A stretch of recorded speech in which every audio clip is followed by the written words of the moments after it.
Dini территориямыз бар. Өйткені біздің мына рухани кеңістігіміз бар. Біздің енді Қазақстан Республикасы тәуелсіздік алды. Тәуелсіздікке дейін де осы қазақ даласында көптеген ишандар, үлкен ғалымдар осы жердің қазақ даласына сай осы исламның өзіндік өмір сүру салтын қалыптастырды. Исламның ханафилік мұра, матуридилік мұра, тағы басқа да сопылық мектептер қалыптасып, исламның өзіндік бір практикасы қалыптасты осы территорияда. Мысалға, Өзбекстан, Қырғызстан, Ресей көршілес елдерге барсақ, ол жақта исламның көріністері сәл өзгешелене бастайды. Мешіттердің салынуы да өзгеше. Пітір садақасы жылда, бірнеше жылда өзгеріп тұрады. Неге? Сомасы өзгеріп тұрады. Неге? Пайғамбар заманында бекітіп тастаған нәрсені алмаймыз ғой.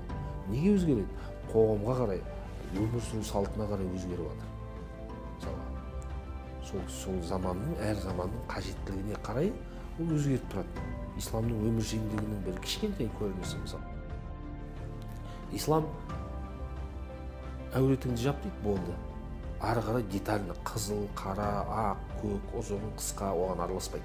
Оның ғұрпында, мысалы, Индияда өзінің киімі бар, Пакистан өзінің киімі, Арабтың өзінің киімі бар, мысалы, орамал басына тағып, кольцосын салып, ұзын көйлек. Ол исламға дейін де болған ол киімдер. Ислам келгеннен кейін де оны ислам қалдырған солай.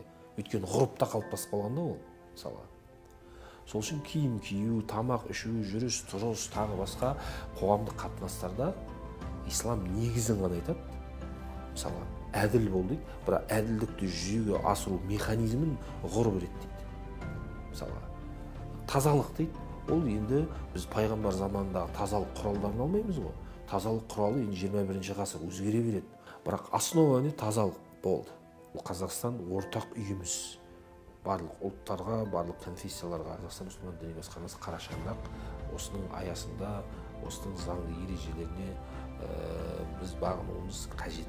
Мақсат бұл жерде, мақсат осы ортақ үйіміздің тұрақтылығын, тыныштығын, берекесін қамтамасыз ету. Сол тұрақтылыққа кім сызат түсіреді, сол барлық жақтан оған тыйым салу керек.